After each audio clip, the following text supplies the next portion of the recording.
Apa kabar Ustaz? Alhamdulillah, Pak. Alhamdulillah.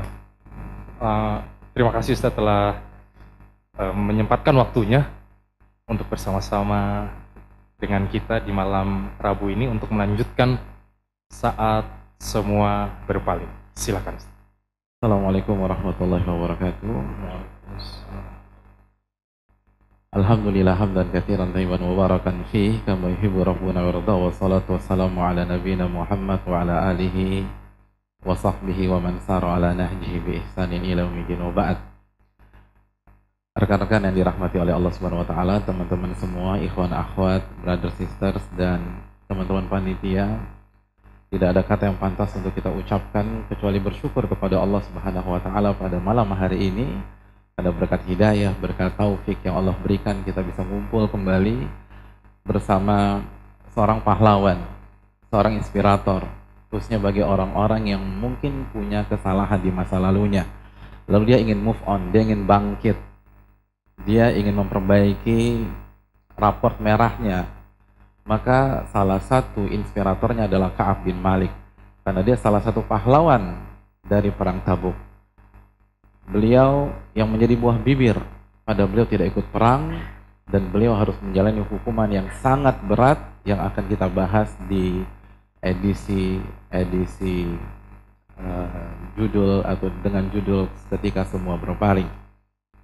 Rekan-rekan yang dirahmati oleh Allah Subhanahu wa taala, pada pertemuan yang lalu kita telah menjelaskan profil Ka'ab bin Malik. Bagaimana beliau adalah seorang anak muda di usia 35 tahun. Lalu raportnya luar biasa, beliau ikut seluruh peperangan kecuali perang Badar, beliau ikut Aqabah, beliau ahli sufah, beliau bukan orang kaya, tinggalnya di masjid setiap hari, mengerjakan sholat, beribadah, membaca Al-Quranul Karim. Namun di momen yang sangat besar yang bernama Tabuk, momen yang sangat diimpi-impikan oleh para sahabat, bahkan sebagian sahabat nangis ketika tidak bisa ikut perang tersebut, justru dia tidak ikut perang. Pada saat dia sedang bugar-bugarnya, fit-fitnya, fresh-freshnya, dia punya 2 kuda, dan alasannya tidak lain tidak bukan karena dia sempat miss mengatakan, aku bisa menyiapkan semuanya kalau aku mau. Dia lupa mengucapkan insya Allah, dia lupa mengucapkan la haula wa la quwata illa billah. Lalu dia nunda lagi, dan akhirnya tidak ikut perang hanya gara-gara urusan-urusan yang sepele.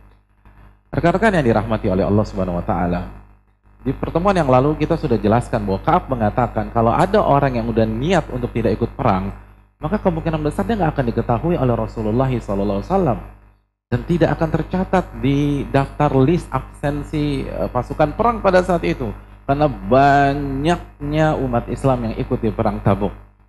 Dan ini berlaku untuk beliau. Beliau mengatakan dalam kelanjutan episode yang lalu, masih diriwayatkan Imam Bukhari, Ka'ab mengatakan walam yadhkurni Nabi SAW hatta balagha Tabuk. Tahu nggak bahwa Nabi SAW tidak sadar akan ketidakhadiranku, dan beliau tidak ingat tentang aku sampai beliau sampai ke Tabuk. Jadi Nabi nggak tahu bahwa salah satu sahabat terbaiknya Ka'ab bin Malik nggak ikut perang Tabuk. Kapan Nabi baru ingat? Ketika beliau sampai ke Tabuk. Wa huwa jalisun fil qaumi bi Tabuk. Pada saat itu kata Ka'ab, Nabi duduk di tengah-tengah para sahabatnya di Tabuk. Lalu beliau bertanya, "Madza fa'ala Ka'ab bin Malik?" Ngomong-ngomong Ka'ab kemana ya? Kok saya nggak ngelihat Ka'ab bin Malik? Apa yang sedang dia lakukan? Dia hadir apa enggak sih? Dia ikut rombongan kita apa enggak? Qala rajulun min Bani Salimah. Tiba-tiba ada yang nyeletuk. Satu kampung dengan Ka'ab, satu qabilah dengan Ka'ab, Bani Salimah. Kata dia, ya Rasulullah, habasahu burdah wan nadhara fi itfai. Ya Rasulullah, Ka'ab enggak ikut sama kita. Pakaiannya telah menahannya dan dia sibuk melihat dirinya. Apa maknanya? Ya Rasulullah, Ka'ab terfitnah dengan dunia. Ka'ab terfitnah dengan dunia. Dia lebih memilih kenyamanannya, dia lebih memilih pohon kurma yang sedang berbuah, rutop yang sempat kita sebutkan pada pertemuan yang lalu. Dia lebih memilih santai, asik-asik, kongko-kongko di kota Madinah, dan dia nggak ikut perang sama kita. begitu ada yang mengatakan hal buruk tentang Ka'ab, Mu'adz bin Jabal bersuara. Mu'adz mengatakan, bi'sa ma qulta, jaga mulut Anda. Ya Rasulullah, wallahi ma'alimna alaihi illa khaira. Demi Allah ya Rasul, kami tidak pernah melihat Ka'ab kecuali kebaikan. Anda jangan tukang fitnah ya.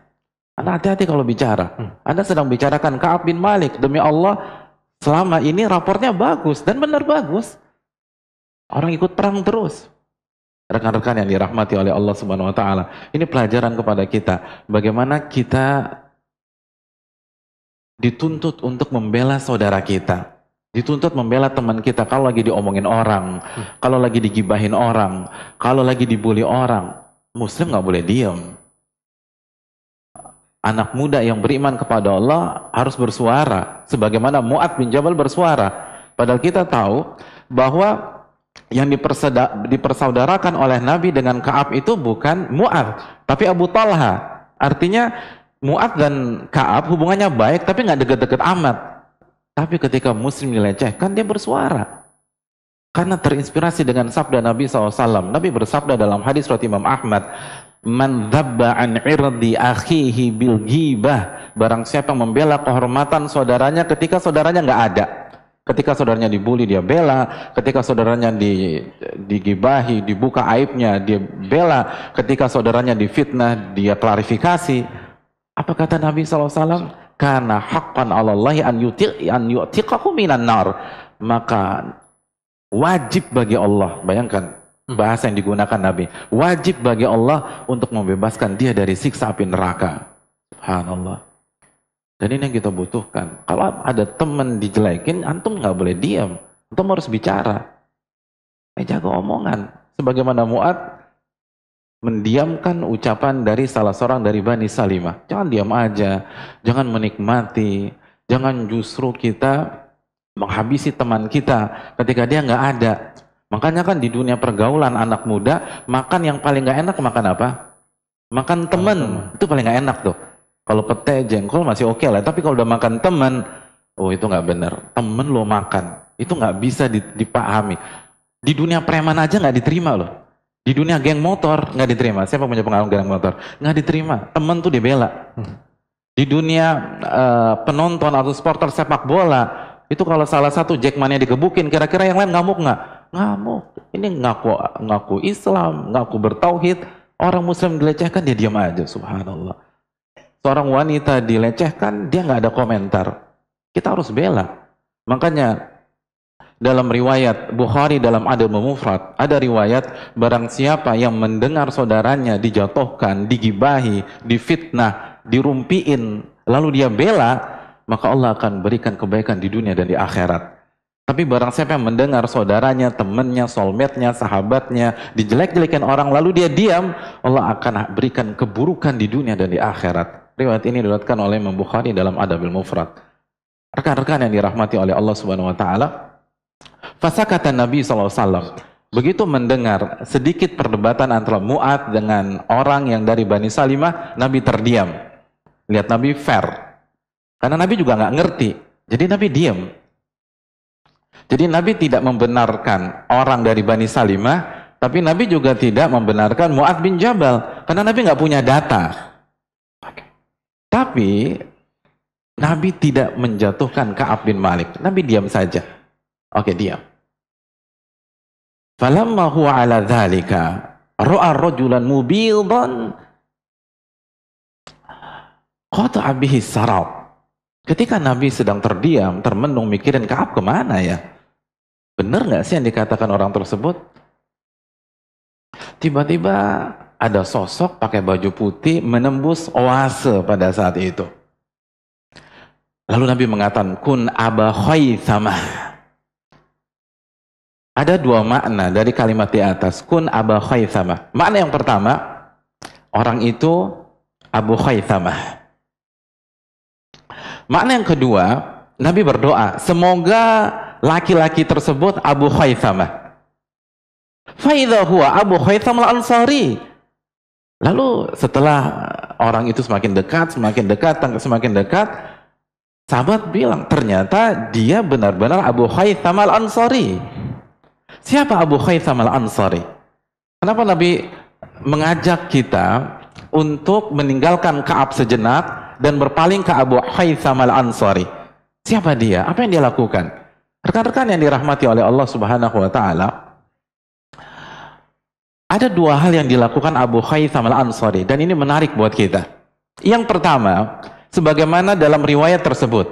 Mari kita simak, kita lanjutkan riwayatnya. Dalam riwayat Bukhari, فَإِذَا هُوَ Abu Khaytham al-Ansari alladhi tasaddaqa bisa'i tamrin hina lamazahul munafikun. Dialah Abu Khaytham al-Ansari yang tetap mensedekahkan satu sok kurma walaupun dicibir, direndahkan dan dihina oleh orang-orang munafikin. Jadi ini orang, kenapa Nabi SAW senang ketika dia datang? Karena orang ini itu tetap beramal walaupun dicibir orang, walaupun dijatuhin orang, walaupun dihina orang. Karena kita tahu bersama, sebagaimana dalam tafsir At-Tabari, bahwa pada saat para sahabat berlomba-lomba menyumbang, kan ada yang nyumbang banyak, seperti Utsman nyumbang banyak, Abdurrahman bin Auf nyumbang 4.000 dirham. Ada juga yang nyumbang sedikit, di antaranya Abu Khaythamah. Abu Khaythamah hanya nyumbang satu sok kurma, sedikit jika dibandingkan dengan 4.000 dirhamnya Abdurrahman bin Auf. Nah, ternyata yang banyak dan yang sedikit itu dua-duanya jadi sasaran tembak orang-orang munafik. Mereka bilang Abdurrahman bin Auf pencitraan tuh orang, ria, pengen dipuji, pengen diakui sebagai orang dermawan. Tapi giliran ketemu sama Abu Khaythamah yang nyumbangnya dikit, apa yang Anda berikan nggak ada manfaatnya Abu Khaythamah. Allah sama Rasulnya nggak butuh dengan satu sok kurma. Dan celaan mereka diabadikan oleh Allah Subhanahu Wa Taala dalam surat apa? Tadi yang bisa jawab At-Taubah 81 siapa tadi itu? Ibrahim. Surat apa? Ayat ini ayat berapa? Siapa tadi? Ibrahim. Ibrahim. Allah sebutkan celaan orang-orang munafik di surat apa, ayat berapa? Kan antum suksesornya Fani katanya tadi ya? Iya benar ya, mau diganti antum ya pekan depan. Amin. Ibrahim, surat apa ayat berapa? Iya, Taubah 79. Oh, benar dia, benar kan? 79. Udah ngangguk aja, iya. Iya, At-Taubah 79. Kalau tadi kan 81, kita mundur sedikit jadi 79. Allah mengatakan alladzina yalmizunal mutawwi'ina minal mu'minina fis shadaqat walladzina la yajiduna illa juhdahum fayasharuna minhum. Dan orang-orang munafik yang menghina, mencaci orang-orang kaya yang berinfak dan bersedekah. Dan orang-orang miskin yang berinfak sesuai dengan kemampuannya tidak luput dari cibiran dan cacian mereka. Fayasharuna minhum, mereka rendahkan, mereka jatuhkan, mereka injek-injek. Orang kayanya dibilang ria, sum'ah, pencitraan, cari muka. Orang-orang miskinnya mengatakan, untuk apa Anda menyumbang sekecil itu? Nggak ada gunanya. Allah sama Rasulnya nggak butuh dengan sumbangan Anda. Fayasharuna minhum. Lalu Allah balas, sakhirallahu minhum walahum adzabun alim. Allah akan caci maki orang-orang munafikin dan mereka akan masuk ke azab yang pedih. Rekan-rekan yang dirahmati oleh Allah Subhanahu wa taala, sekali lagi, profil Abu Khaythamah ini menarik karena Nabi mengajak kita sejenak berpaling dari Ka'ab ke Abu Khaythamah. Dan dari sini kita mendapatkan beberapa faedah. Faedah yang pertama, memang dalam kehidupan pasti ada orang munafik yang mencela orang-orang yang berusaha hijrah, membuli orang-orang yang berusaha bertaubat kepada Allah, menjauhkan orang dari Islam, mengkritik, menjatuhkan, mencela, membuli ketika kita melakukan apa yang kita bisa. Nah, kita nggak usah mikirin orang-orang seperti itu. Itu pasti ada tuh. Dan yang lucunya, mereka nggak punya effort. Orang-orang munafik yang mencela Abdurrahman bin Auf, yang mencela Abu Khaythamah, nggak menyumbang 4.000 dirham, juga nggak menyumbang satu sok korma. Dia cuma omdo aja, ngomong dan ngomong, komen. Jadi kalau hadirin yang dirahmati Allah, kita sekarang ada di hari-hari dunia komen, semua dikomentarin. Apalagi di dunia sosmed, hati-hati jadi munafik. Hati-hati jadi munafik. Salah satu ciri orang munafik, bisanya cuma komen. nggak nyumbang, nggak ke masjid, nggak ibadah, nggak berhijab, nggak berpenampilan syar'i, nggak menjaga harta dari harta yang haram, tapi komen sana, komen sini, jatuhkan sana, jatuhkan sini. Iqra 3 nggak lulus, tapi kalau bicara agama jagonya, subhanallah. Ini munafik kata Allah Subhanahu wa taala. Dan Allah akan sakhirallahu minhum. Allah akan cela mereka di dunia dan di akhirat. Hidupnya nggak akan bahagia. Orang-orang beriman itu senang ketika ada saudaranya bisa melakukan prestasi akhirat. Orang-orang beriman tuh bahagia ketika saudaranya ke masjid, saudaranya bisa melakukan apa yang dia bisa lakukan, bukan dikomenin. Dan ini yang terjadi pada hari itu. Nah, itu pelajaran pertama, jangan jadi orang munafik. Pelajaran yang kedua, kita lihat dari sisi Abu Khaythamah. Sekali lagi teman-teman sekalian, kalau kita berusaha taubat, kita berusaha hijrah, lalu dibully dari komunitas kita, dijauhkan, dicibir, dicela, jangan dipikirkan, jalan terus. Jalan terus. Nggak usah dipikirkan. Makanya Nabi memuji Abu Khaythamah, dia nggak mikir. Dia tetap nyumbang dan dia tetap berjihad bersama Nabi SAW. Mau dikatakan Allah nggak butuh, kayak dikatakan kesedikitan, kayak dia nggak peduli. Nah, kita juga demikian. Ketika orang mencibir penampilan kita atau mencibir hijab kita, perubahan diri kita, nggak usah dipikirkan. Nggak usah dipikirkan. Ridho nas ghayatun la tudrak. Ridho manusia adalah cita-cita yang nggak mungkin tercapai. Jangankan kita, Nabi aja dicela. Nabi dicela, Nabi dicaci maki, Nabi dikatakan orang gila, dikatakan dukun, dikatakan pengkhianat nenek moyang. Dan kalau kita naik ke step berikutnya, jangankan kita, Allah dicaci maki sekarang. Allah dicaci maki, ulama dihabisi. Hadirin yang dirahmati oleh Allah Subhanahu wa taala. Jadi nggak mungkin kita bisa memuaskan semua orang, mustahil. Yang jadi parameter siapa yang muji kita, siapa yang cela kita. Misalnya teman-teman yang ada di belakang para akhwat, apabila misalnya besok keluar rumah jilbab dilepas, pakai tank top atau mungkin topless atau naked sekalian, kira-kira ada yang mencela nggak? Ada yang mencela, banyak yang mencela. Hari kedua setelah dia coba percobaan demikian, tapi jangan dilakukan ya. Ini sebagai sebagai contoh aja, hari kedua dia ganti penampilan, dia pakai hijab syar'i, dia pakai lebar dan seterusnya. Pertanyaannya, ada yang mencela juga nggak? Ada yang mencela. Pokoknya apapun dia pakai pasti ada yang mencela. Jadi jangan berpikir, jangan bermimpi kalau gue pakai jilbab nggak ada yang mencela gue, atau sebaliknya kalau gue buka jilbab gue pasti yang mencela akan diam. Enggak, yang celah kemarin diam, tapi grup sana mencela Anda. Itulah dunia. Jangan berpikir lepas dari celaan manusia. Tapi yang hendaknya kita perhatikan, siapa yang mencela kita? Apakah wali-wali Allah atau wali-wali syaitan? Siapa yang mencela kita? Apakah orang beriman? Apakah para ulama? Atau apakah para orang soleh? Atau para pengikut-pengikut syaitan? Ini yang menjadi pemikiran kita. Oleh karena itu rekan-rekan yang dirahmati oleh Allah, Nabi senang dengan Abu Khaythamah karena dia nggak peduli. Dia nggak peduli sama sekali. Mau dicela kayak mau dijatuhkan, gue jalan terus. Ini yang harusnya mental Abu Khaythamah ini yang kita punya. Nggak usah dipedulikan. Makanya kan di dalam hadis ini mengatakan dia adalah orang yang menyumbang kurma yang sedikit ketika dicaci maki oleh orang-orang munafik. Tapi dia jalan terus. Ini yang harus kita camkan bersama-sama. Jangan terpengaruh omongan orang. Jangan terpengaruh omongan orang. Kita harus punya prinsip. Kita jangan diperbudak opini publik. Kita punya trendsetter yang jelas dalam diri Muhammad bin Abdullah sallallahu alaihi wasallam. Itu harus kita pegang teguh. Adapun dicaci maki biasa saja. Dan itu ujian keikhlasan, teman-teman. Ujian keikhlasan itu dicaci maki orang. Makanya salah satu kriteria orang-orang yang ikhlas, kata para ulama klasik, an yastawiya indahu al-madihu wadzam. Bagi orang-orang ikhlas nggak ada bedanya antara pendukungnya, followersnya dengan hatersnya, nggak ada bedanya, karena semua dua-duanya hanya dunia, semuanya hanya dunia, dan dunia hanya sandiwara. Yang muji kita karena tidak tahu dosa-dosa kita, yang mencela kita karena nggak pernah tahu mungkin ibadah kita, keikhlasan kita kepada Allah. Jadi jangan tertipu.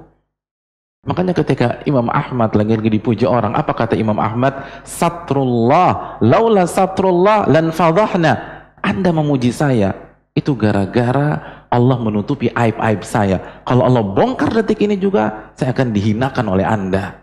Itu Imam Ahmad yang menghafal 1 juta hadis.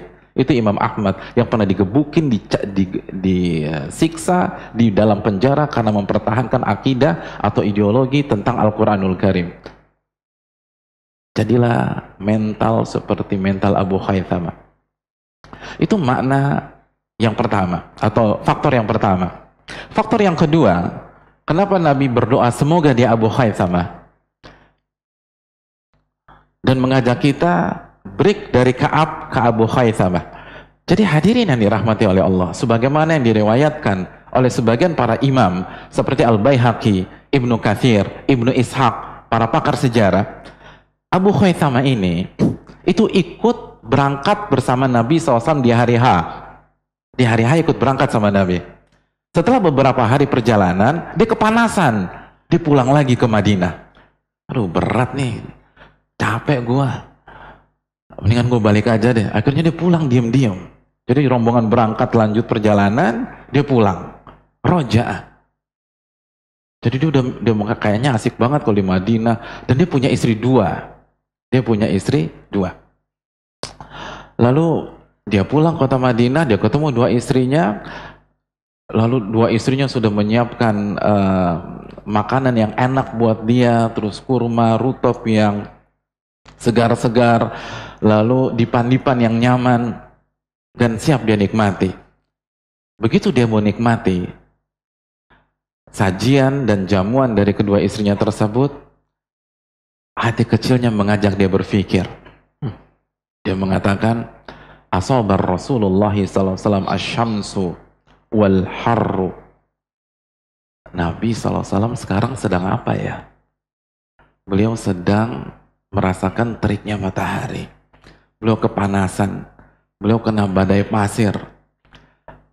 Lalu Abu Khaythama santai-santai di sini. Mahadha bin nasaf, kata beliau. Ini nggak adil. Ini nggak fair. Kalau ada yang boleh santai, harusnya Muhammad bin Abdullah, bukan Abu Khaythama. Saya harus balik lagi ke pasukan. Saya harus ngejar Nabi SAW. Akhirnya dia katakan kedua istrinya, saya nggak jadi makan bersama kalian, tolong persiapkan kembali perbekalan saya, dan saya mau balik lagi ngejar Nabi SAW. Akhirnya dia kejar lagi Nabi SAW. Makanya dia ketinggalan. Dia ketinggalan. Makanya tadi kita balik lagi, ketika Nabi sedang nanya tentang Ka'ab, lalu beliau termenung, tiba-tiba ada laki-laki pakai baju putih, keluar dari oase padang pasir. Nah itu Abu Khaythama. Jadi dia baru datang. Lihat, kenapa Nabi SAW begitu semangat menyebut nama dia. Makanya dalam riwayat ketika beliau datang, ketemu sama Nabi SAW. Sebelum ketemu sama Nabi, dia ketemu salah satu sahabat dulu. Yang sama-sama ketinggalan. Tapi sahabat yang satu ini nggak ada kaitannya dengan dia. Akhirnya mereka jalan bareng berdua. Begitu mau mendekati Nabi, kata dia, mendingan kita pisah di sini deh. Karena gue ada dosa nih. Kayaknya gue diomelin sama Nabi. Jadi biar lo nggak kena omelan juga, dipikir kita CS-an. Yaudah kita pisah sini, biar saya ngadepin Nabi sendirian. Lihat, sahabat tuh gentle loh. Sahabat itu kalau salah bilang salah. Dan nggak bawa-bawa temen. Bukan cuci tangan. Jadi ketika ketemu temen yang gak kaitannya, lu temenin gua dong, biar kita domelin bareng. Enggak, dia nggak bilang gitu. Kita pisah di sini karena gue balik lagi tadi, waktu kemarin, berapa hari yang lalu. Kayaknya gue diomelin nih. Jadi biar lo nggak diomelin juga. Yaudah kita pisah, kayaknya jalan seorang diri. Begitu ketemu Nabi nggak marah sama Abu Khaythama. Justru Nabi mengatakan, ulalaka ya Abu Khaythama. Jangan diulangin lagi Abu Khaythama ya. Ini pertama kali dan terakhir. Lalu Nabi doakan kebaikan buat Abu Khaythama. Rekan-rekan yang dirahmati oleh Allah. Sekali lagi, siapa sih yang gak pernah salah? Kullu bani Adam khata. Setiap anak Adam tuh banyak melakukan kesalahan. Tapi bagaimana kita merespon? Bagaimana kita move on? Bagaimana kita bangkit? Itu yang terpenting. Siapa yang gak pernah salah? Siapa yang gak pernah buat cacat dalam kehidupannya? Siapa yang gak pernah mendapatkan nilai merah dalam kehidupannya? Tapi orang yang bijak adalah orang yang bisa bangkit. Makanya ketika Allah menyebutkan kriteria orang beriman dalam surat Ali Imran, Allah mengatakan, walladzina idza fa'alu fahishatan aw dhalamu anfusahum dzakarullah fastaghfaru lidzunubihim. Orang-orang yang apabila mengerjakan fahisyah, fahisyah itu dosa besar, dosa yang parah, dosa-dosa yang stadium 4. Aw dhalamu anfusahum, atau dia menzalimi dirinya sendiri, dzakarullah. Hadirin yang dirahmati oleh Allah. Ini sedang bicarakan siapa sih? Ini dalam surat apa tadi? Surat apa? Ali Imran, Masya Allah. Antum tahu juga ya, antum tahu banyak surat ya. Ya kan baru tadi dikasih tahu Pak Ustadz. Oke, ayat berapa? Ayat berapa? 133, 134, 135.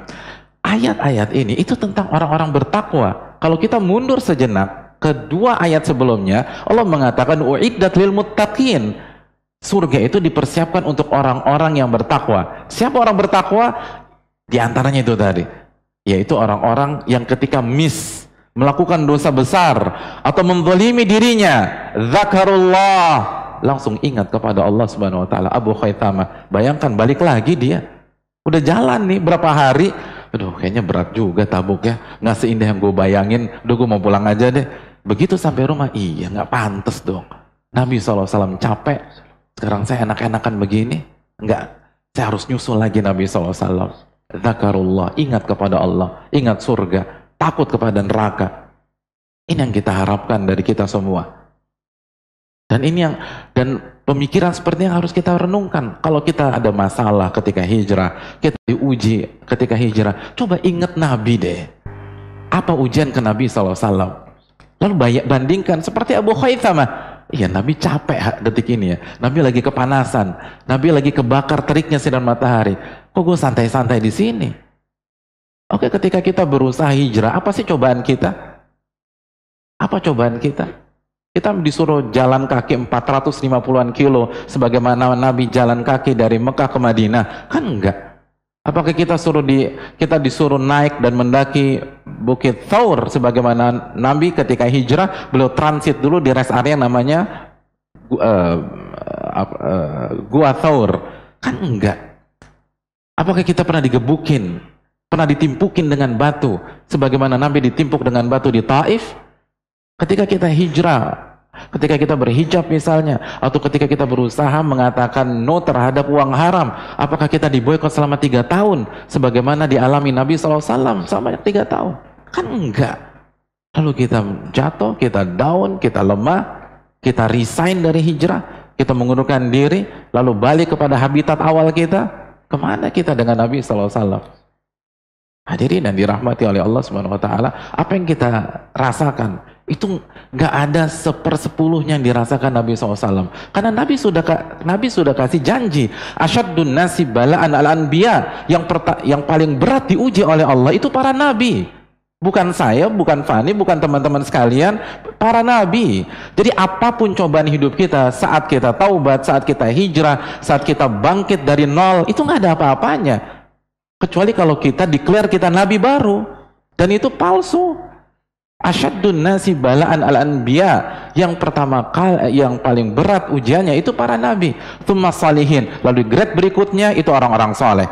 Tsummal amsal fal amsal, lalu di grade berikutnya yang kesolehannya di bawah yang soleh sebelumnya, lalu di bawahnya lagi.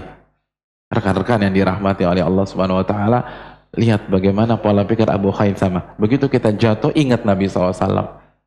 Ketika kita dijauhkan, susah dapat kerja, lalu berhadapan dengan keluarga besar, seringkali kita berhadapan dengan keluarga kita.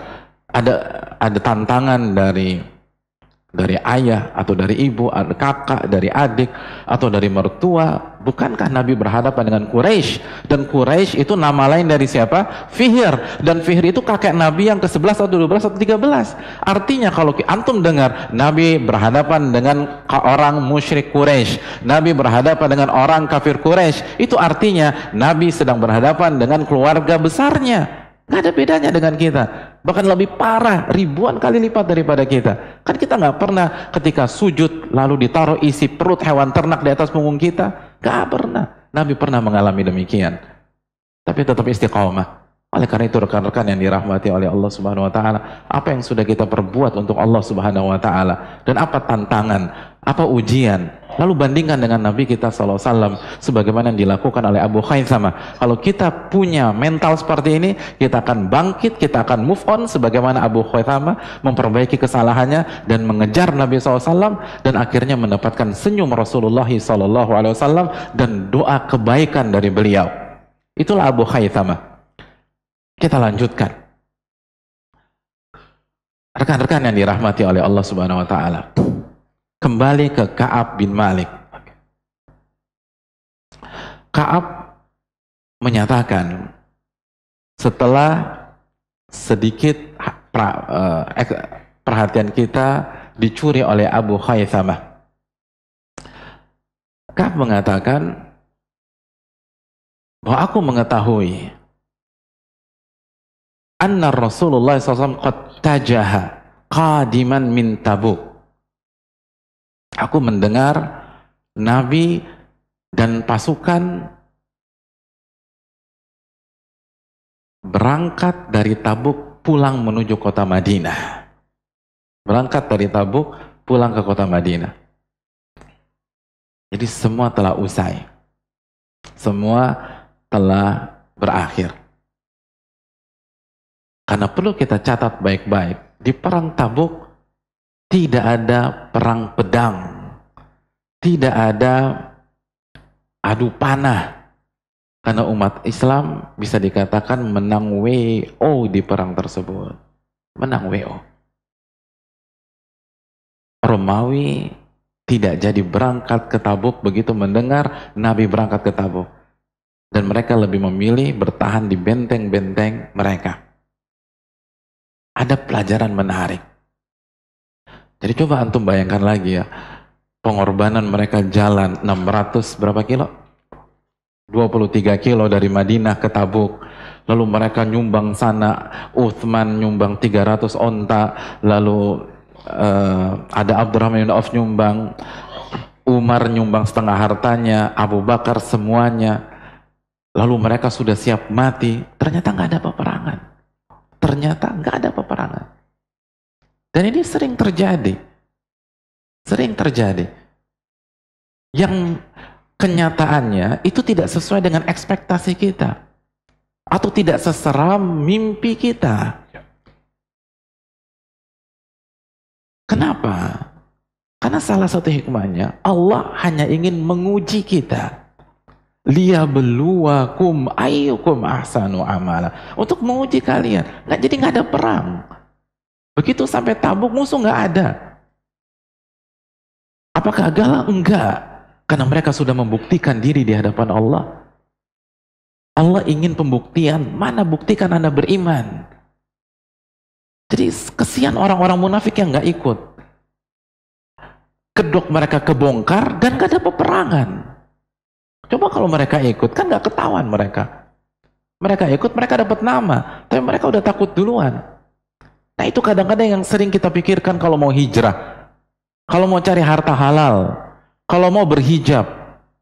Semua mimpi-mimpi buruk yang ada di otak kita. Padahal kalau kita jalani, nggak sesusah yang kita pikir. Gak ada peperangan di perang Tabuk. Dan nama Nabi dan para sahabatnya harum di tengah-tengah manusia. Bayangkan, Romawi nggak mau menghadapi.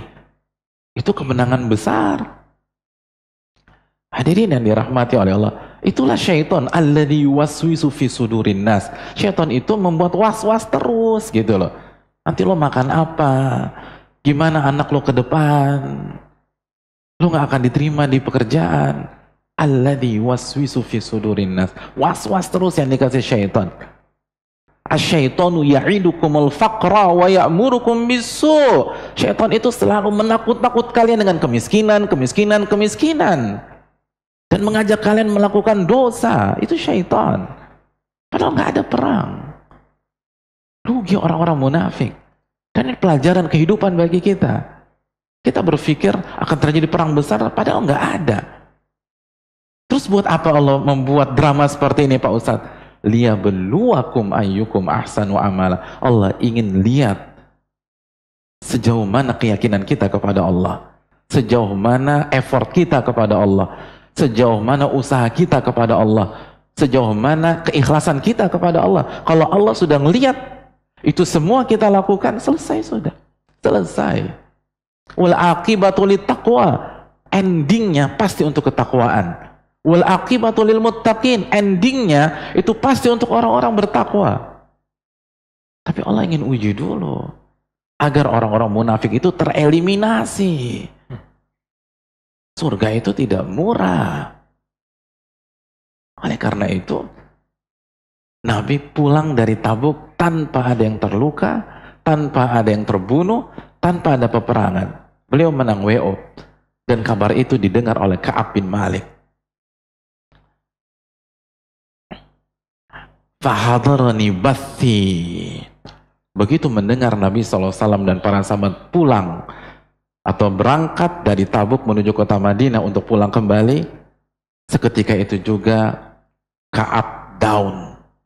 Ka'ab sedih. Ya Allah, saya nggak ikut perang. Yang saya takutkan jadi kenyataan. Dia menyesal. Dia menyesal. Dia menyesal sudah menunda-nunda. Dia menyesal lebih memilih kenyamanan di Madinah daripada perang. Karena dalam riwayat, ketika Ka'ab menceritakan pada hari itu atau pada hari-hari itu, buah kurma di kota Madinah sedang panen-panennya, Ka'ab memberikan testimoni yang sangat jujur. Kata Ka'ab, hati kecil saya itu condong pada buah-buahan tersebut. Jadi ada unsur dunia di situ.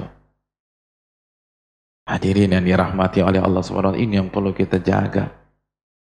Dan Ka'ab memberikan bukti kepada kita, orang yang condong ke dunia pasti endingnya akan menyesal.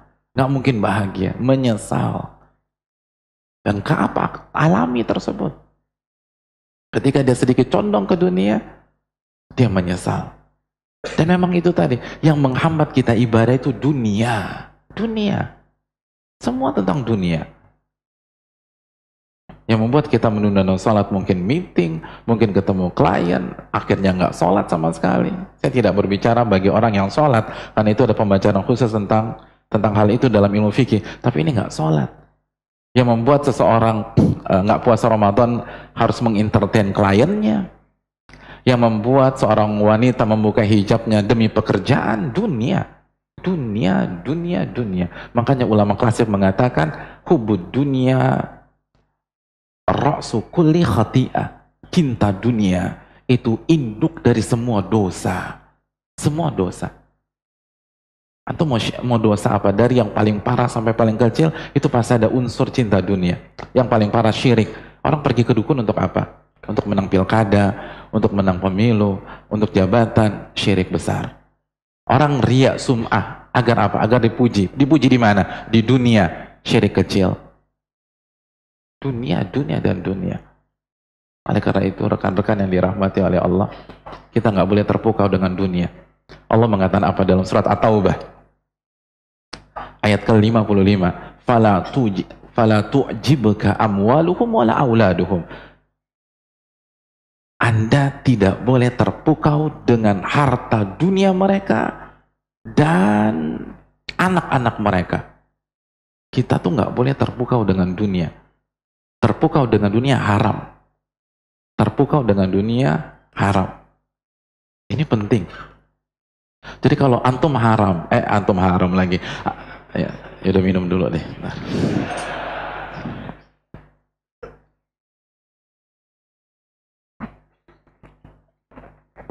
Ya. Kalau kita kagum dengan barang teman kita atau brand yang dipakai oleh sahabat kita, itu dosa loh. Allah mengatakan fala tu'jibka. Teman antum punya mobil baru, antum kagum, gila peleknya pelek racing bro, dosa tuh, dosa. Jadi ngomongin pelek tuh masalah apa? Dunia apa akhirat? Coba kalau saya salah tolong diluruskan. Ada masalah akhirat atau enggak? Dosa. Akhwat-akhwat di belakang ketika kagum dengan tas temennya, gila LV Ori itu, dia pakai Hermes, dosa. kagum dengan dunia. Itu kagum. Nggak boleh kita kagum dengan dunia. Nggak boleh kagum dengan dunia. Kita masuk ke rumah orang kaya, rumahnya mewah, pakai marmer, ada yang pakai parket, wallpapernya kita seneng, kita kagum, dosa. Allah melarang. Antum yang mungkin pernah dengar tentang ilmu usul fikih, hukum asal larangan itu hukumnya apa? Haram. Fala tu'jibka amwaluhum. Allah menyatakan jangan sampai engkau kagum dengan harta mereka. Nggak boleh kagum. Dunia itu hina. Dunia itu hina. Dalam At-Taubah 55 Allah mengatakan liyu'adzibahum biha. Karena Allah kasih harta dunia buat orang-orang non-muslim, buat orang-orang kafir untuk mengadab mereka di dunia dan di akhirat. Wong orang diadab kok Anda kagum? Heran saya. Kan begitu orang diadab kenapa Anda kagum? Dalam riwayat yang lain, dalam ayat yang lain, linaftinahum fi. Kita kasih dunia kepada mereka untuk menguji mereka. Orang diuji kok Anda kagum? Jadi ujian itu kan bukan penyakit aja. Wa nabluukum bisyarri wal khairi fitnah. Kami menguji itu dengan kesulitan dan dengan kelapangan. Ada orang diuji dengan penyakit. Antum kagum nggak? Gila, gue habis dari Darmais bro, dia kanker stadium 4, gue kagum sama dia. Antum bilangnya tuh, sebagaimana antum nggak boleh kagum ketika orang sedang diuji dengan penyakit, antum nggak boleh kagum dengan orang yang sedang diuji dengan dunia, nggak boleh kagum, dosa. Bahkan sebagian ulama mengatakan dosa besar karena anda mengagumi sesuatu yang dihinakan oleh Allah. Allah hinakan dia, anda kagumi, dosa besar. Sebagaimana dikatakan Ibnu Qayyim. Karena ini yang bikin masalah. Semua problematika ini gara-gara ini.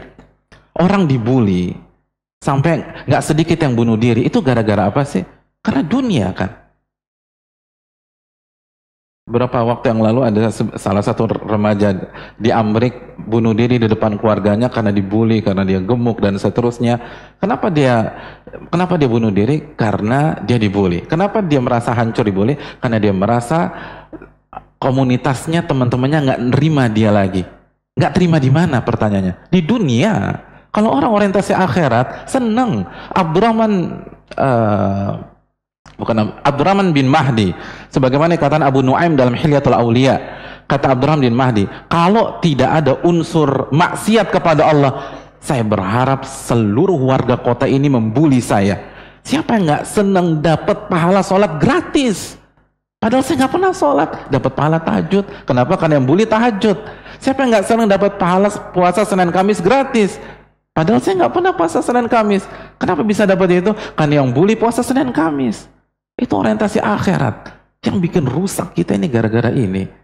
Bukan berarti kita nggak boleh jadi orang kaya, tapi kita nggak boleh mengidolakan dia, nggak boleh mengkultuskan, nggak boleh mendewa-dewakan, nggak boleh kagum.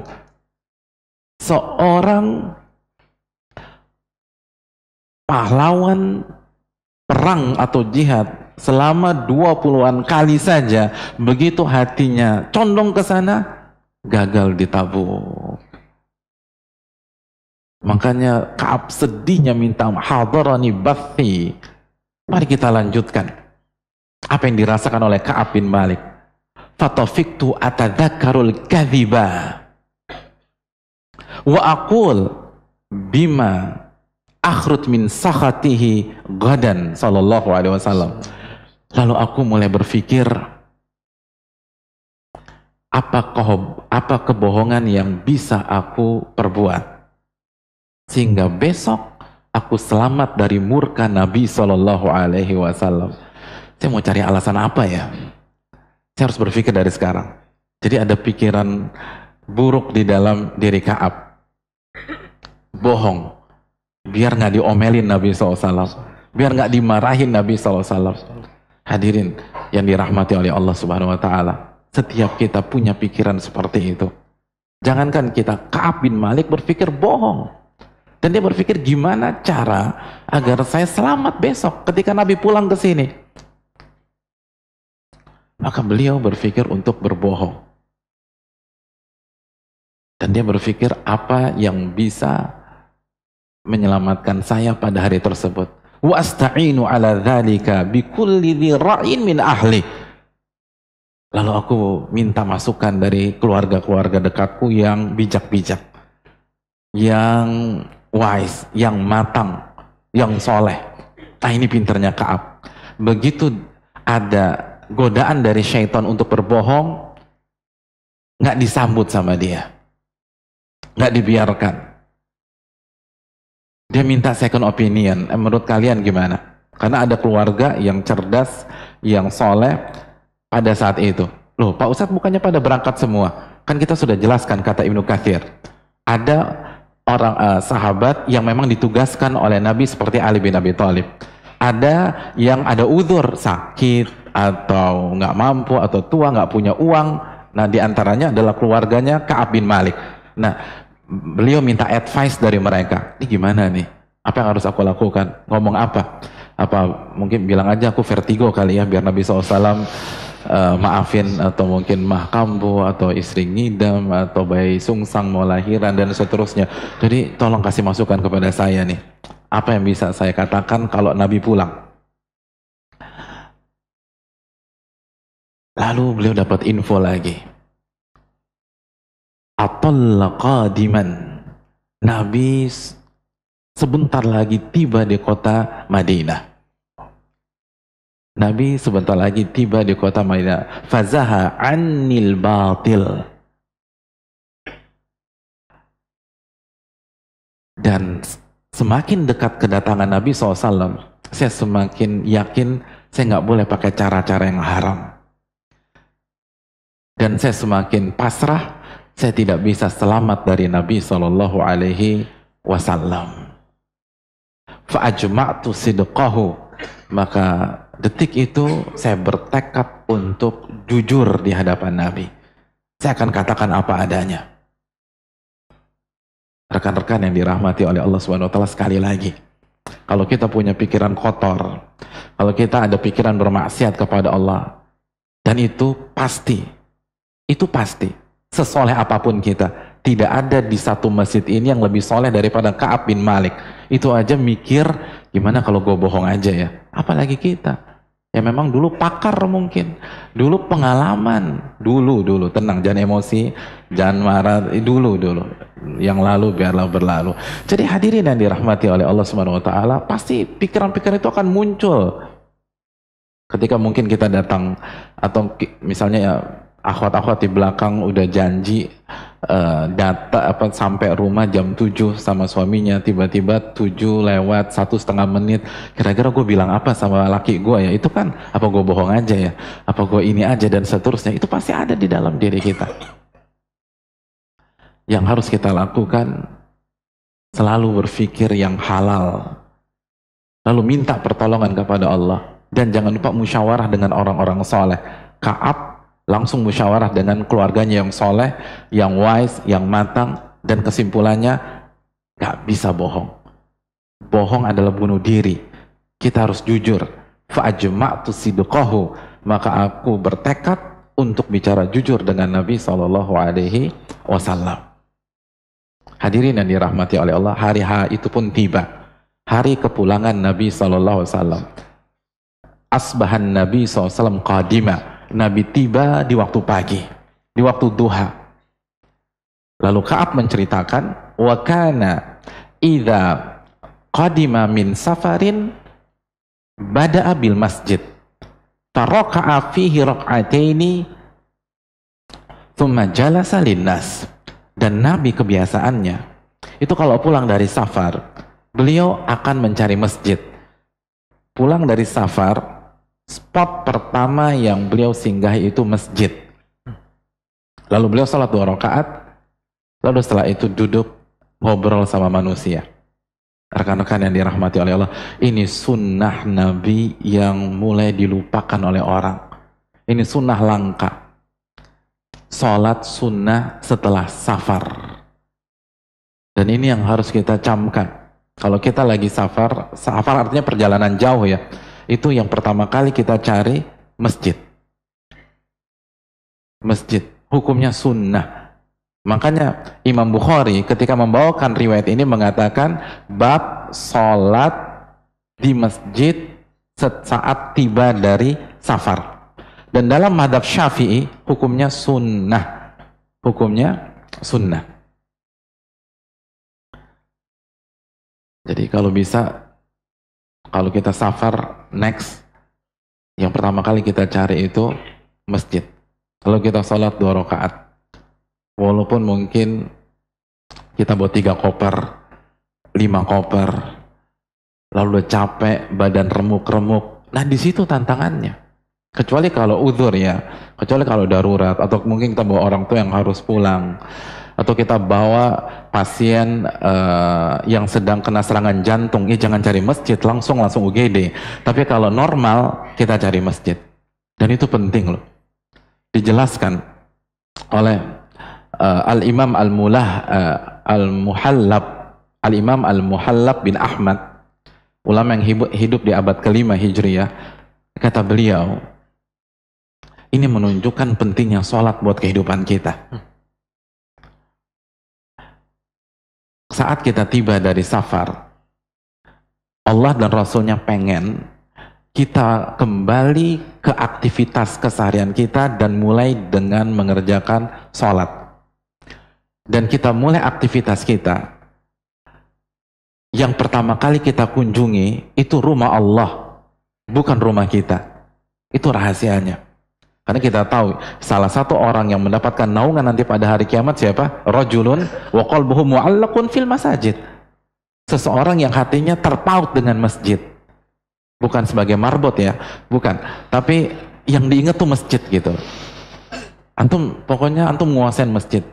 Jadi kalau teman antum nguasain roti bakar yang enak di mana, bubur ayam yang enak di mana, sate kambing yang enak di mana, antum nguasain masjid yang enak buat sholat maghrib tuh di mana, gitu loh. Masjid yang asik untuk sholat isya tuh di mana, antum nguasain. Nah, begitu juga ketika antum tiba, cari masjid, lalu sholat 2 rakaat. Itu sebagai start yang bagus di kepulangan antum. Karena kita harus punya start yang bagus. Start yang bagus itu menentukan, walaupun memang klimaksnya di hasil akhir, tapi kita tahu betapa banyak atlet kalah karena startnya jelek. Kalau kita pulang, start kita dari rumah Allah, start kita sholat 2 rakaat, itu positif bagi kita. Terus yang kedua, hikmahnya rekan-rekan sekalian, sebagai tanda syukur kita diselamatkan dari safar tersebut. Oke, antum naik business class atau first class, emangnya antum aman dari turbulence kah? Atau mara bahaya di sana? Antum kan bisa tidur nyenyak, bisa pesan makanan dengan nyamannya, dengan pramugari ketika Allah mudahkan. Maka bersyukurlah kepada Allah. Berzikirlah kepada Allah, sujud kepada Allah Subhanahu wa taala. Jadi pulang safar yang kita cari masjid, lalu kita sholat, itu sebagai tanda agar kita bersyukur kepada Allah. Lalu kita minta keberkahan di aktivitas-aktivitas kita ke depan. Itu yang dijelaskan oleh Al-Imam Al-Muhallab sebagaimana dikatakan Al-Imam Ibnu Battal dalam Syarah Bukhari. Dan masih banyak lagi faedah-faedah tersebut. Jadi Nabi sholat 2 rakaat. Nabi sholat 2 rakaat, lalu beliau ketemu dengan manusia. Falamma fa'ala dzalika ja'ahul mukhallafun. Begitu Nabi sudah selesai sholat 2 rakaat, lalu beliau berbalik arah, beliau siap menyambut warga kota Madinah. Datanglah orang-orang munafik. Datang orang-orang munafik. Mereka memberikan alasan palsu. Mereka bersumpah palsu. Dan jumlah mereka kata Ka'ab 80-an orang. Dan semuanya bohong. Semuanya bohong. Semuanya nggak benar. Mereka nggak punya uzur. Mereka nggak punya alasan syar'i. Tapi mereka bohong di hadapan Nabi SAW. Semua, ada yang bilang sakit kepala lah, ada yang bilang DB lah, ada yang bilang mungkin hepatitis, ada yang bilang kena flu burung lah, atau mungkin cantengan lah, pokoknya semua bohong deh, nggak ada yang benar. Tapi yang menariknya, qabila minhum ala niyatahum, Nabi menerima uzur-uzur mereka semua. Lihat Nabi kita SAW. Nabi menerima udzur-udzur mereka semua. Wa baya'ahum, dan minta komitmen mereka ke depan. Wastaghfara lahum, dan Nabi berdoa kepada Allah, ya Allah maafkanlah kesalahan orang-orang ini. Wa wakkala sarairahum ilallahi ta'ala, dan Allah mengembalikan hakikat dari alasan mereka kepada Allah Subhanahu wa taala. Ini akhlak, hadirin sekalian. Dari sini ada pelajaran akhlak yang mulia. Kita sebagai seorang muslim tidak perlu mempermasalahkan alasan bohong teman kita kalau sifatnya parsial dan tidak ada efek yang lain.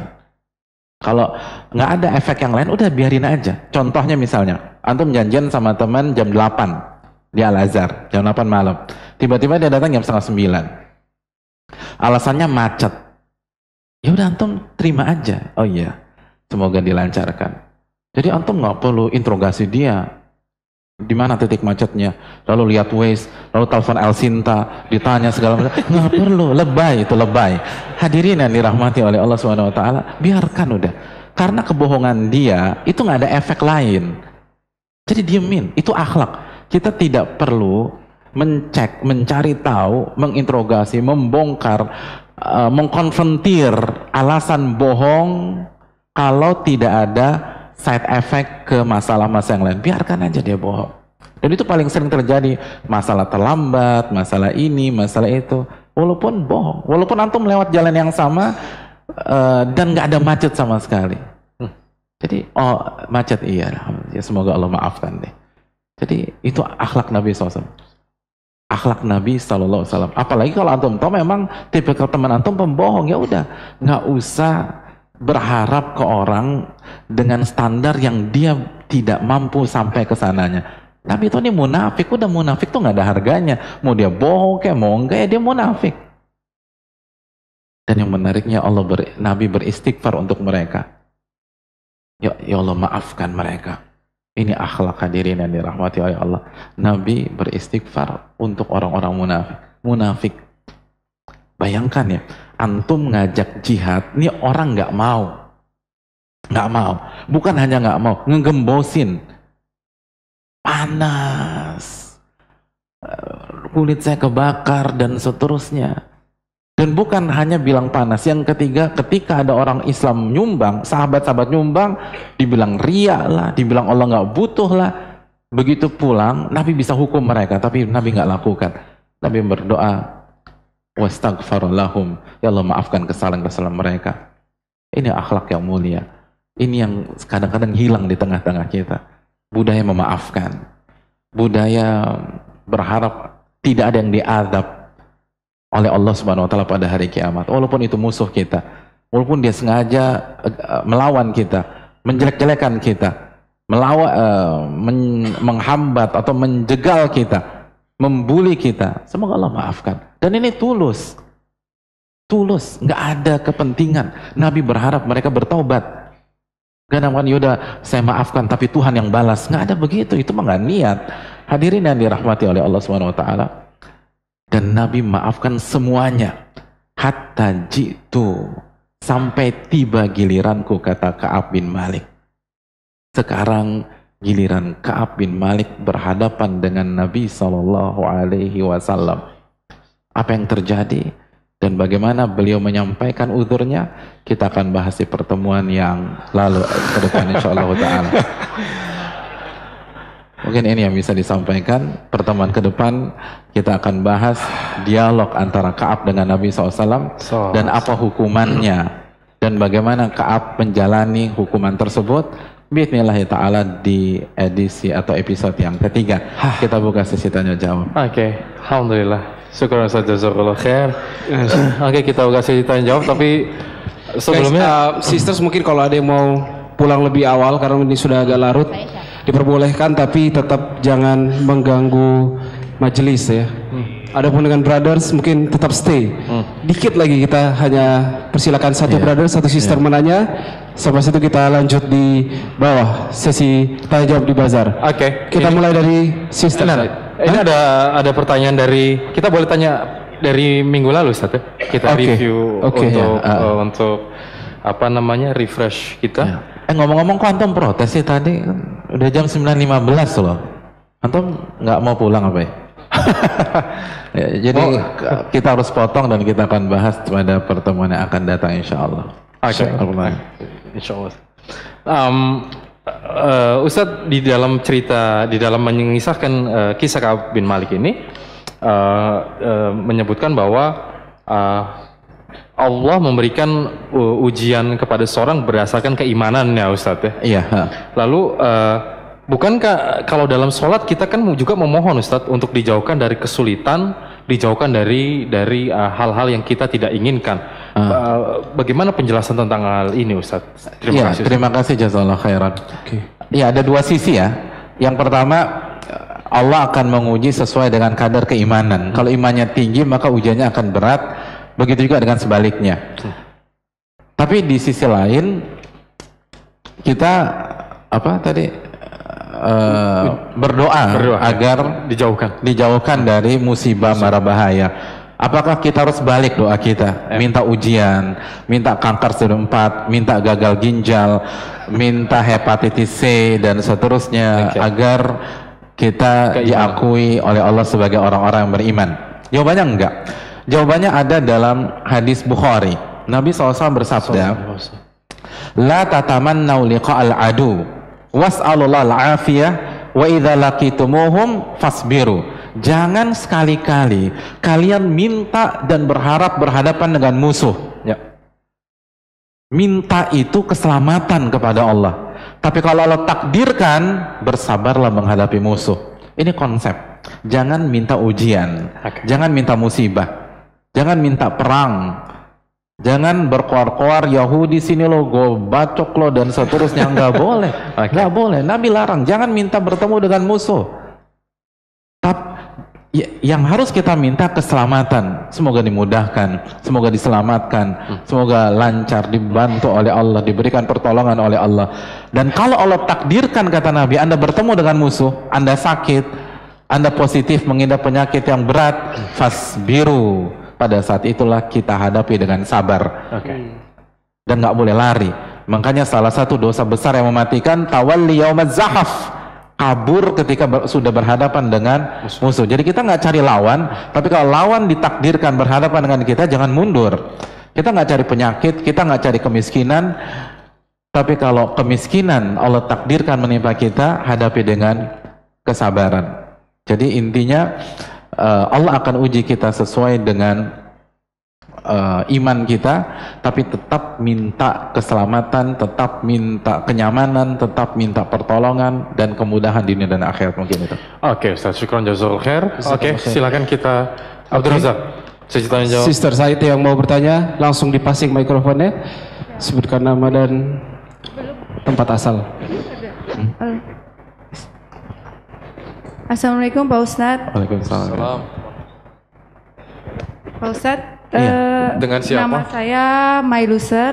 Siapa? Mailuser. Mailuser, oke. Dari mana? Dari Kebonjeruk. Oke, silahkan.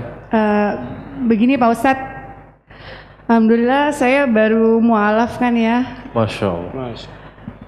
Tapi saya kan dari keluarga Nasrani kebetulan. Keluarga saya Katolik. Jadi begitu masuk mualaf itu saya nggak ngomong sama orang tua saya. Dan belakangan ini waktu mama saya tahu, jadi setiap ketemu saya dia selalu nangis. Dia bilang, nak mama nggak ikhlas katanya. Mama selalu ke gereja doain kamu, minta doa sama pastor supaya kamu balik lagi. Jadi setiap sekali saya ketemu mama, saya jadi merasa, aduh gimana ya, bingung gitu Pak Ustadz, gimana ya? Oke. Ya, makasih. Oke, Mailuser, pertanyaannya bagus sekali. Kita tunggu jawaban. Mualaf dari tahun berapa, Mbak siapa? Mbak Mai dari tahun berapa memeluk Islam? Saya ada sekolahnya sih pernah masuk sekolah Islam. Oke. Coba kebetulan waktu itu masuk sekolah itu karena memang yang terdekat aja, bukan karena memang mama mau gitu, enggak. Karena memang itu sekolah yang bagus. Masuk Islamnya tahun? Baru aja. Baru tahun kemarin? Baru beberapa bulan ini. Oke, tahun kemarin berarti ya? Iya. Oke, terima kasih. Iya.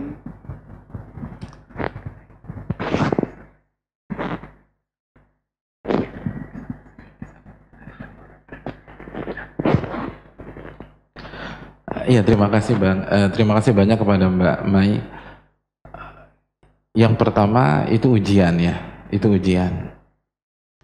Dan Allah sudah jelaskan di salah satu ayat di dalam Al-Quranul Karim, wa in jahadaka ala an tusyrika bi ma laysa laka bihi ilm fala tuti'huma wa sahibhuma fid dunya ma'rufa. Dalam surat Luqman ayat 15. Luqman 15, saya ingin ayat ini jadi oleh-oleh secara khusus buat Mbak Mai. Allah menyatakan, apabila kedua orang tuamu berjihad membuat engkau melakukan kesyirikan.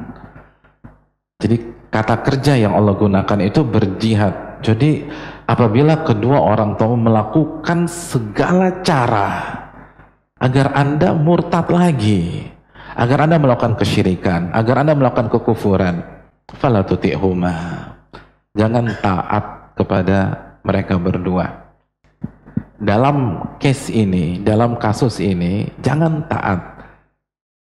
Wasahibhuma fid dunya ma'rufa, dan tetap berbuat baik dan berbakti kepada mereka dari sisi-sisi atau bidang-bidang yang lain. Jadi tetap baik, tetap berkunjung, tetap kasih hadiah, tetap senyum, tetap jadi pendengar yang baik buat mama, tetap jalan bareng. Tapi kalau sudah masuk masalah ini, jangan taat sama sekali. Tidak boleh. Dan ini ujian kita. Dan ini dialami oleh orang-orang yang lebih dulu beriman dari kita. Ini dialami oleh para sahabat.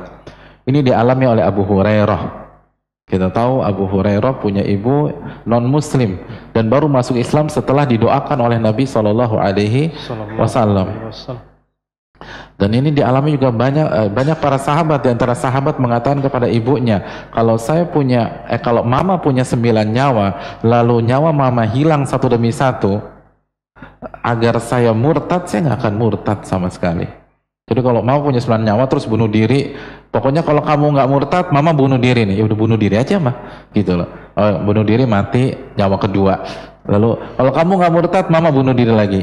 Jangan taat, biarkan katanya. Ya udah bunuh diri aja mah. Untuk masalah ini saya nggak bisa taat.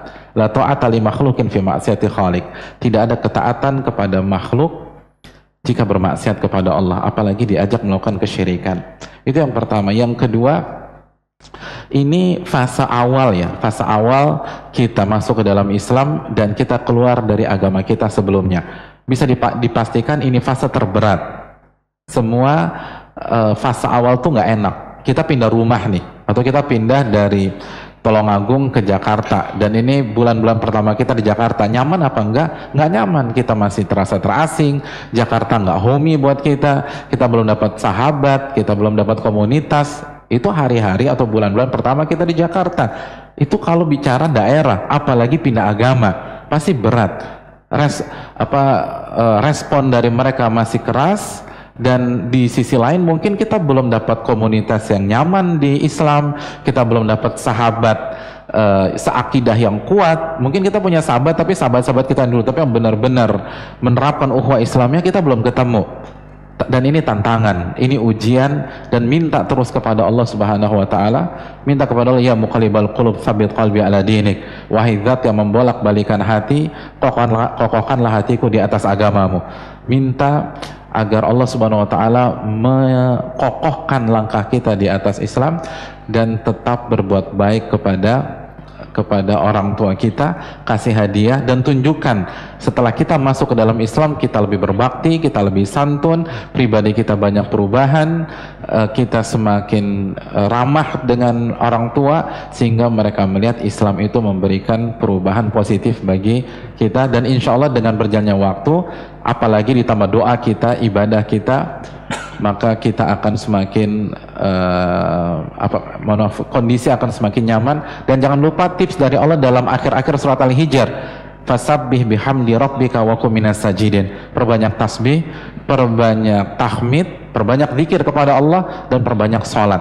Jadi begitu mendapatkan omongan-omongan yang melukai, menyakiti, membuat hati kita nggak nyaman dari orang tua kita, walaupun mungkin bukan cacian ya, bukan makian, tapi bukankah kalimat-kalimat di atas kalau diucapkan dari hati ke hati, dari mama ke anak, itu membuat hati anak teriris. Allah katakan fasabbih bihamdi rabbika wa kum minas sajidin. Bertasbihlah, bertahmidlah, berzikirlah, dan bergabunglah dengan orang-orang yang sujud. Mungkin itu. Kalau ketidakikhlasan ibu dari Mbak Mei ini apa bisa mendatangkan kemudorotan bagi Mbak Mei, Ustaz? Maksudnya tadi juga. Ya. Ketidakikhlasan orang tua, bahkan doa orang tua agar kita dapat hidayah bagi mereka ya, quote and quote ya, itu nggak akan ada pengaruh sama sekali. Tidak akan pengaruh, justru itu ujiannya. Makanya kan yang lebih fatal ucapan sahabat tersebut. Kalau mama punya 9 nyawa lalu hilang satu demi satu, artinya bunuh diri lagi, saya tidak akan berpaling dari Islam. Kalau sampai kalimat setajam itu diucapkan oleh para sahabat, itu menunjukkan nggak ada masalah sama sekali. Oke Ustaz, syukran jazakallahu khair. Semoga, dan kita doakan semoga Mbak Mei Allah berikan hidayah dan taufik sampai akhir hayatnya. Amin. Ya. Amin. Amin. Oke, silakan Abdul Oh ya, Razak. satu lagi, justru yang bisa memberikan pengaruh doa beliau ya, doa Mbak Mei ke orang tua. Jadi kalau mamanya doakan Mbak Mei agar dapat hidayah dalam tanda kutip, Mbak Mei harus lebih semangat lagi doakan ibunya dapat hidayah. Dan insya Allah doa Mei yang diijabah oleh Allah Subhanahu Wa Taala. Masya Allah, nice. Amin. Syukran Ustaz, jazakallahu khair. Terima kasih Ustaz. Oke, kita lanjut Brother Said. Satu pertanyaan dan Ada yang bertanya? mikrofon siap. Siapa yang bertanya? Silakan. Mas. Silakan. Yang pakai kemeja biru. Yang mana? Pakai kemeja biru. Silakan sebutkan nama dan tempat tinggal.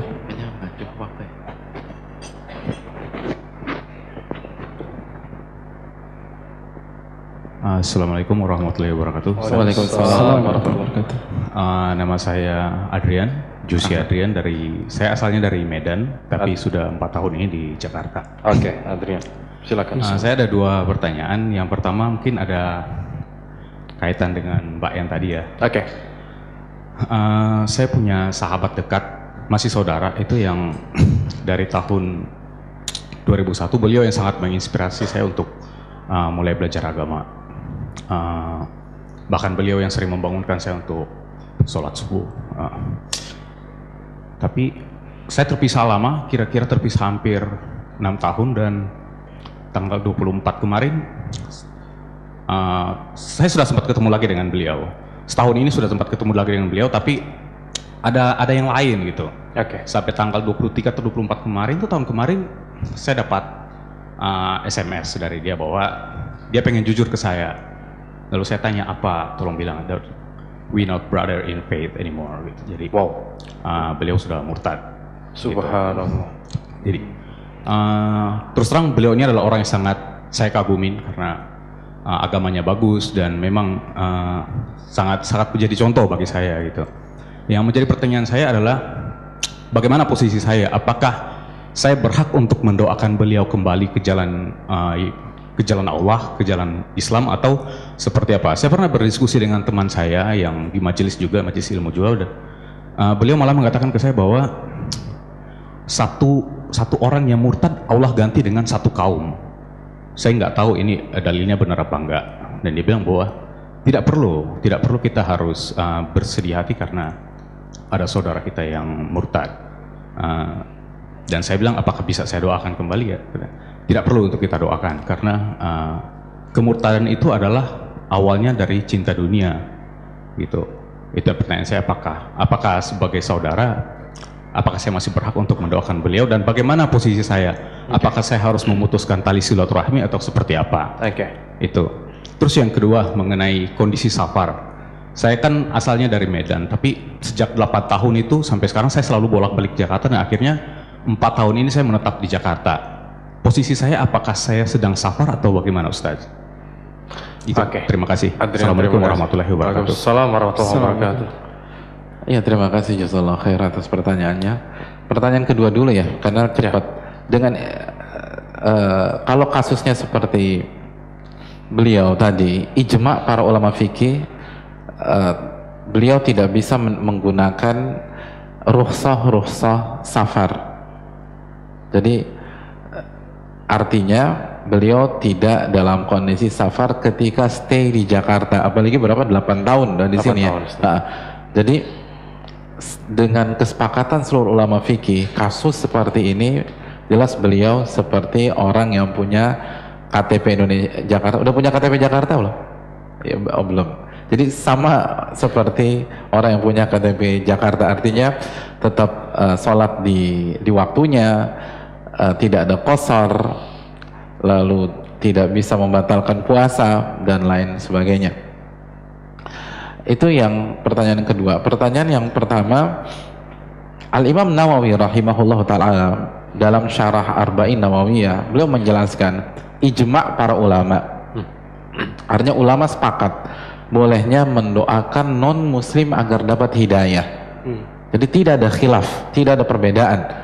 Ulama sepakat, dan bukan saya mengatakan, tapi salah satu ulama besar dunia, Al-Imam Nawawi Yahya bin Sharaf, beliau mengatakan ulama sepakat disyariatkannya, bukan hanya diperbolehkan, disyariatkan mendoakan non muslim agar mendapatkan hidayah masuk ke dalam Islam. Itu poin. Poin yang kedua, perlu kita ketahui kalau dalam kondisi ideal orang yang pindah agama maka harus menghadapi proses pengadilan dan didakwahi oleh hakim syar'i. Dan kalau tetap dia kekeh tidak mau kembali ke Islam, maka hukumannya hukuman mati. Man baddala dinahu faqtuluh. Barang siapa yang merubah agamanya, maka eksekusi mati dia. Namun kita tahu bersama sistem ini tidak ada di negeri kita. Sistem ini tidak ada di negeri kita. Jadi kalau kita mau husnudzon kepada orang yang berdiskusi dengan kita tadi, kita nggak usah dakwahin dan seterusnya. Oh mungkin maksud dia karena idealnya orang kalau kondisinya dan sistemnya ada, orang ini ditangkap oleh pihak berwajib, harus menyelesaikan proses pengadilan, didakwahin, diajak bicara dari hati ke hati, dikasih dalil semua, diajak diskusi tentang agama. Lalu kalau dia kekeh, hukuman mati. Tapi kan sistem ini nggak ada. Ketika sistem ini nggak ada, tugas kita wallahu ta'ala mendakwahi dia kembali. Bukan ngebunuhin dia ya, mendakwahi dia kembali. Karena antum bukan algojo. Antum bukan algojo yang boleh menerapkan hadis di atas. Yang boleh menerapkan hadis di atas hanya pemerintah yang sah. Kalau itu tidak diterapkan, maka personal kita mendakwahi, dialog, diajak ketemu ustadz, atau kalau kita punya keahlian di sana coba kita bicarakan. Dan sekali lagi hadirin yang dirahmati oleh Allah, fitrah manusia itu akan berpindah dari satu hal ke hal yang lebih baik dari hal yang sebelumnya. Dia akan berpindah ke sesuatu yang lebih lengkap, lebih bagus, lebih baik dari yang sebelumnya. Kecuali kalau terpaksa. Antum punya Avanza, antum punya duit, antum mau ganti mobil, antum pilih apa?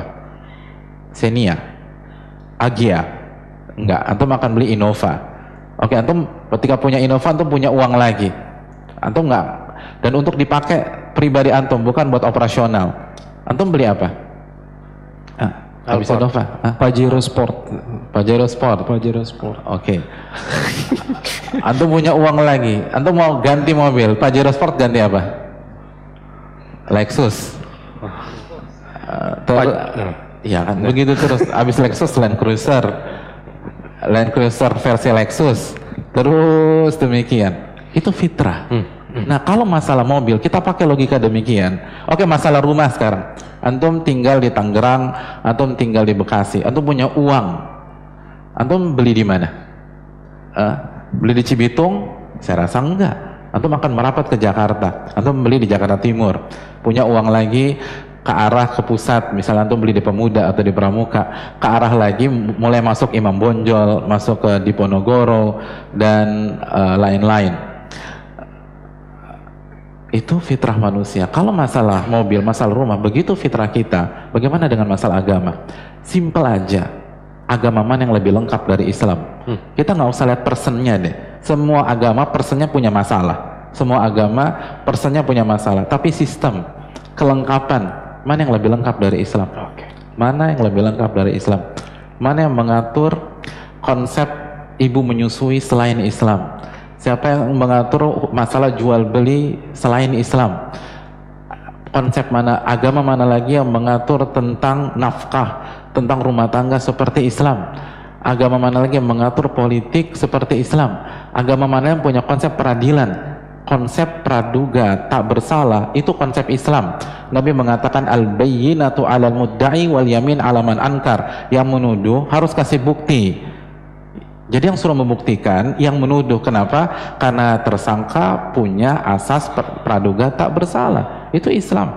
Jadi bicara dengan bijak, nggak usah jelek-jelekan yang lain. Amanah konsep yang lebih dalam masalah mengatur semua tatanan hidup di dunia akhirat melebihi Islam. Kalau ternyata terbukti ada yang lebih baik, maka baru berpikir pindah. Tapi nggak ada yang lebih baik. Nabi bersabda, al-Islamu ya'lu wa la yu'la. Islam itu tinggi dan nggak ada yang lebih tinggi dari Islam. Mungkin itu. Oke, dan sedikit lagi Ustaz, padahal temannya ini sering dulu. Iya, itu poin buat kita semua. Jangan ada yang merasa aman. Jangan ada yang merasa aman, yang mengklaim yakin pasti masuk surga, yang bisa memastikan hari H kematiannya. Contoh dari teman beliau itu menunjukkan semua kita, termasuk yang berbicara, tidak ada yang punya merasa aman. Ada salah satu pakar itu penulis bukunya berisi tentang bantahan ke salah satu firqah sesat, lalu diberikan kata pengantar oleh beberapa ulama besar. Salah satu kata pengantar ulama besar, kata beliau, penulis ini ulama yang kasih kata pengantar, salah satu poinnya penulis menjadikan buku ini sebagai mahar masuk surga. Jadi ini kayaknya udah ahli surga udah. Ini buku bagus banget, manfaat banget buat umat, dan insya Allah masuk surga. Apa yang terjadi beberapa tahun setelah buku ini dicetak, tersebar dan dinikmati oleh para penuntut ilmu. Saya punya buku ini di rumah. Penulisnya murtad, keluar dan dikafirkan banyak ulama Islam karena pemikirannya yang sangat merusak. Ini menunjukkan nggak ada yang merasa aman. Oleh karena itu minta keistiqomahan. Kita tahu Wasil bin Atha adalah salah satu murid Hasan al-Basri. Bayangkan Wasil bin Atha, orang yang sangat cerdas dan muridnya ulama terbaik di Irak, tapi sesat, akhirnya membuat sekte Mu'tazilah. Dan begitu juga dengan banyak orang, minta keistiqomahan. Banyak doa, Allahumma tsabbitni waj'alni hadiyan mahdiyya. Ya Allah, kokohkanlah aku dan berikanlah aku petunjuk dan buat aku memberikan hidayah kepada orang lain. Ini pelajaran, jangan pernah merasa aman dengan iman kita. Mungkin itu, terima kasih. Oke, syukran Ustaz, jazakallahu khair. Semoga Allah melindungi kita semua.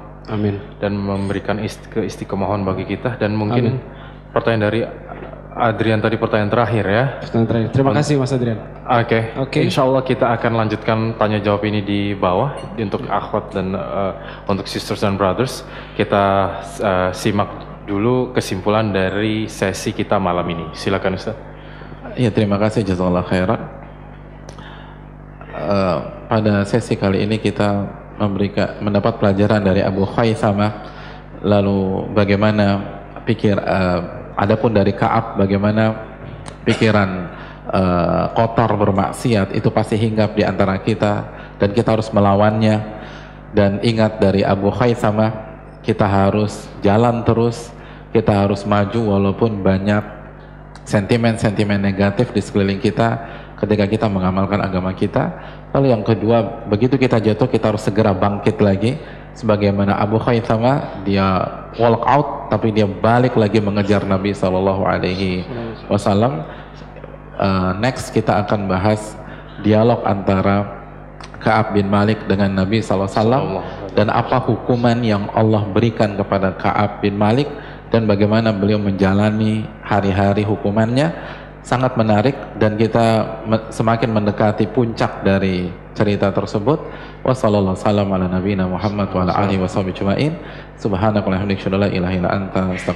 wabarakatuh. Assalamualaikum warahmatullahi wabarakatuh.